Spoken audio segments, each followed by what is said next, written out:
Saudara, ada kisah menarik sekaligus mengherankan dari Pekalongan, Jawa Tengah. Seorang buruh jahit di Kabupaten Pekalongan, Jawa Tengah kaget mendapat surat dari kantor pajak meminta penjelasan atas transaksi bisnis senilai 2,9 miliar rupiah.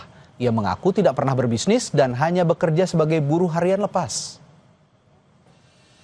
Ismanto, warga desa Coprayan, mengaku rumahnya didatangi 4 petugas KPP Pratama Pekalongan pada Rabu siang.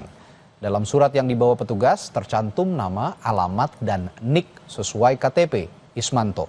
Namun ada perbedaan data RT dan RW. Terdapat pula lampiran rincian belanja kain dari sebuah perusahaan di Boyolali dengan total transaksi hingga 2,9 miliar rupiah. Lalu tak ajak ke sini bicara-bicara ini atas nama Pak Ismanto, ada transaksi dari PT Kain ini dengan jumlahnya gitu sekitaran 75 juta, 65 juta dengan total 2,9. Ya, saya awalnya pas bilang kayak gitu kan saya, transaksi kain? Saya sih kayak gini Pak keadaannya, orang rumah saya aja kayak gini. Emang Bapak percaya kalau saya punya transaksi sebesar itu? Terus saya minta surat keterangan dari balik desa, saya bawa ke kantor pajak dan kantor pajak juga sudah itu ya selesaikan berarti. Sudah selesaikan, udah clear sih Pak sebenarnya Pak. Ya? Udah clear, emang benar datanya suami saya itu digunakan oleh orang lain yang tidak bertanggung jawab. Jumat kemarin, Ismanto mendatangi kantor pajak Pekalongan untuk klarifikasi. Hasilnya diduga terjadi penyalahgunaan data diri oleh orang tidak dikenal. Kepala kantor pajak Pekalongan bilang surat dikirim untuk mengonfirmasi data transaksi bukan sebagai tagihan pajak. Nilai 2,9 miliar rupiah ditegaskan sebagai nilai transaksi, bukan nilai pajak. Itu datang karena dari surat tersebut belum ada respon. Kami ini mendatangi, hanya menanyakan sebenarnya klarifikasi, benar enggak sih Pak, Bu, Anda ini melakukan transaksi nilai 2,9 sekali nilai transaksi ya, bukan pajaknya, bukan. Jadi ini pun dari nilai transaksi 2,9, kalau misalnya nanti bisa dijelaskan, sebenarnya kami ingin klarifikasi, benar enggak sih melakukan transaksi dengan salah satu perusahaan tekstil itu nilainya 2,9. Sebenarnya itu saja. Dan saat ini kami sudah terhubung dengan Ibu Ulfa, istri dari Ismanto yang didatangi petugas pajak terkait transaksi senilai 2,9 miliar rupiah. Selamat malam, Assalamualaikum Bu Ulfa. Selamat malam Kak. Baik, Bu Ulfa, boleh dijelaskan kembali awalnya bagaimana sih bisa petugas pajak datang ke rumah? Terus apakah sebelumnya ada surat pemberitahuan dari kantor pajak yang Anda terima, disebutkan detail transaksi yang diduga dilakukan oleh ibu dan suami, seperti katanya kalau di berita pengantar tadi katanya sempat beli kain katanya. Gimana Bu? Sebenarnya nggak ada sih Kak, nggak ada surat yang datang data untuk bahwa ini ada tagihan sekian kan enggak. Yang datang itu kan pas kemarin hari Rabu, ada orang datang kan dari kantor pajak, itu sebenarnya itu bukan buat menagih, cuman buat mengklarifikasi atas nama suami saya. Iya, sifatnya bukan tagihan ya, tapi klarifikasi Bukan. begitu ya? Klarifikasi, emang itu kan nama suami saya dan NIK-nya suami saya. Oke. Nah, tapi kepala kantor pajak bilang katanya sudah kirim surat sebelumnya, tapi tidak ada respons. Benar nggak ada surat dari kantor pajak sebelumnya, Bu Ulfa? Nggak ada Pak, nggak ada sama sekali. Nggak ada. Saya nggak pernah menerima. Nyasar kemana kalau gitu ya surat itu? Ya, berarti sama sekali tidak ada surat ya? Nggak ada Pak, nggak ada sama sekali. Tapi yang bisa dijelaskan kepada publik soal Anda dan suami katanya bertransaksi senilai 2,9 untuk beli kain di Boyolali ya kalau nggak salah. Bisa diceritakan juga keseharian bagaimana sih sampai bisa akhirnya kok Ibu sempat menyangka nggak bahwa sempat dituduh, bukan dituduh ya, ini dikatakan lah ya bertransaksi sampai 2,9 miliar. Saya kan kesehariannya kan seperti ini ya, saya cukup kaget kan, pihak pajak datang kok ada itu kan kayak transaksi kain sekian sekian sekian. Ya saya Hah, ini bukan saya Pak, saya cuma tukang jahit. Nggak mungkin kan saya punya transaksi segede itu dengan keadaan Oke. saya seperti ini, rumah saya seperti ini, gitu kan. Ya Oke. pihak pajak ya. mm, Tapi kan ini ada proximity ya Bu ya, boleh dikatakan Ibu ini kan tukang jahit begitu ya dengan suami. Iya. Dan yang dikatakan bertransaksi dengan Ibu itu kan katanya toko kain. Ini sebenarnya masih ada proximity, ada kedekatan, ada apa ya, konektivitasnya begitu, ada hubungannya. Nah kira-kira Anda mengenal toko atau perusahaan yang melakukan transaksi seperti yang tercantum dalam lampiran di kantor pajak itu nggak? Nama tokonya apa, letaknya di mana itu diungkapkan juga nggak sama kantor pajak? Enggak sih Pak, itu sama sekali nggak diungkapkan. Saya juga nggak tahu itu PT apa, dari mana. Saya sempat cek di Google aja sih sebenarnya sama pihak pajaknya. Ini dari mana sih Pak? Tokonya itu, gitu. Oke, saya coba gali juga. Ini kan ada setelah Ibu dan suami mendatangi kantor pajak, ternyata kantor pajak mengatakan ini sebenarnya ada penyalahgunaan identitas, begitu ya Bu ya?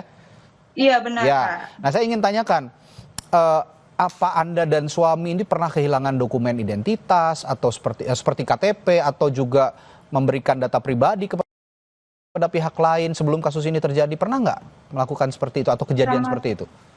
Sama sekali nggak sih Pak, saya nggak pernah ngasih identitas saya kemanapun tuh, saya nggak pernah kehilangan juga.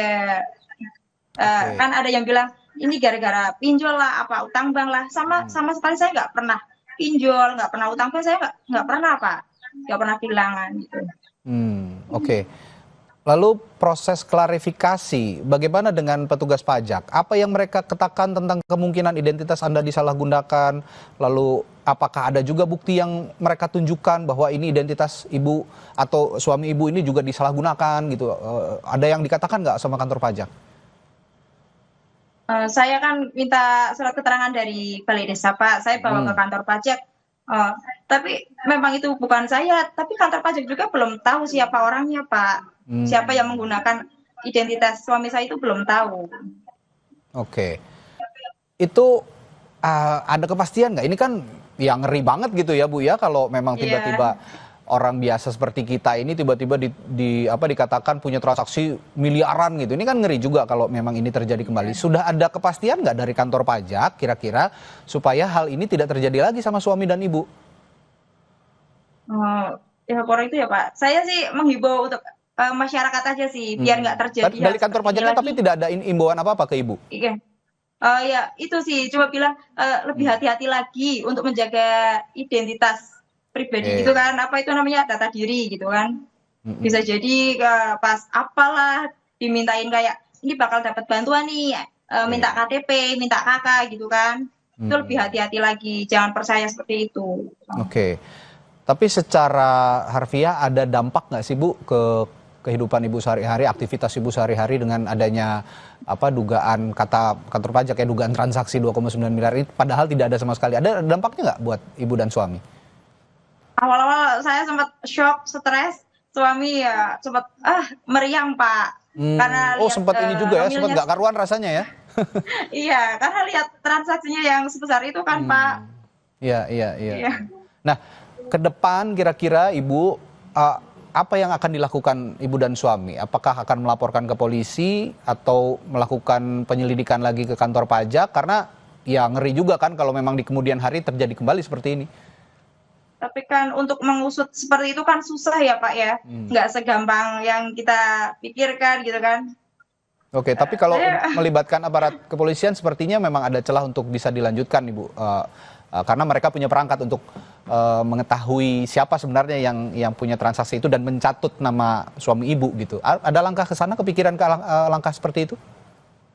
Ya, kepikiran sih ada Pak. Saya pengen tahu siapa sih orang yang menggunakan data pribadi suami saya untuk transaksi tersebut. Menggunakan data pribadi orang kecil kayak kita, digunakan untuk transaksi sebesar itu. Itu sangat merugikan banget Pak sebenarnya Pak. Iya. Nah, saya pengen juga minta pendapat Ibu nih. Ibu selama ini lapor pajak nggak Bu?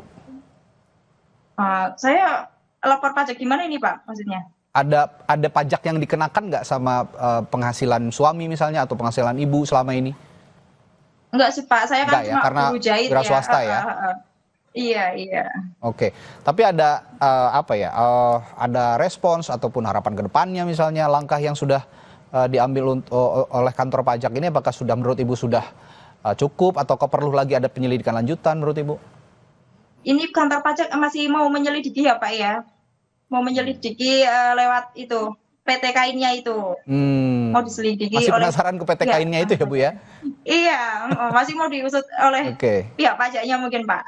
Iya, tadi kan saya sempat tanyakan juga Bu, apakah Ibu, apakah Anda juga sama KTP, suami ini pernah kehilangan KTP atau memberikan data pribadi ke pihak lain? Kata Ibu kan tidak. Tapi kalau meminjamkan pernah nggak? Misalnya mau ngurus surat-surat kendaraan bermotor atau mau ngurus hal lain, misalnya yang terkait keadministrasian kependudukan, kartu keluarga dan segala macam, pernah nggak dipinjamkan ke orang lain misalnya?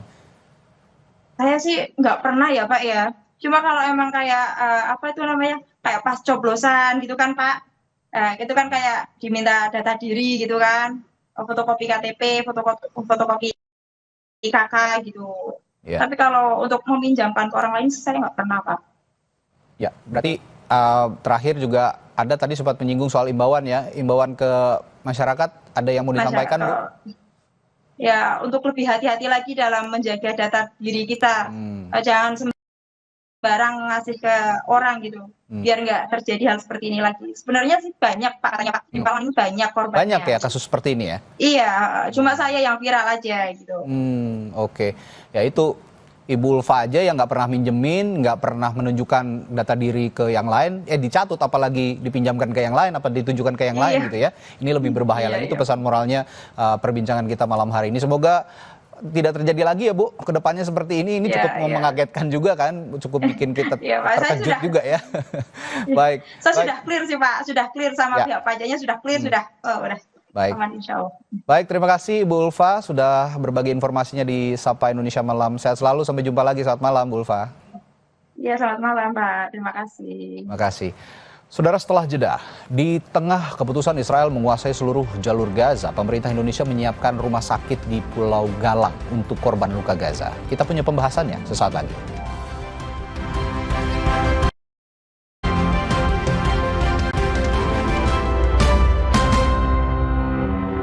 Aku Viva melewati 7 tahap nanopurifikasi, menjaga sejuknya kemurnian dari mineral baik dalam setiap tetesnya.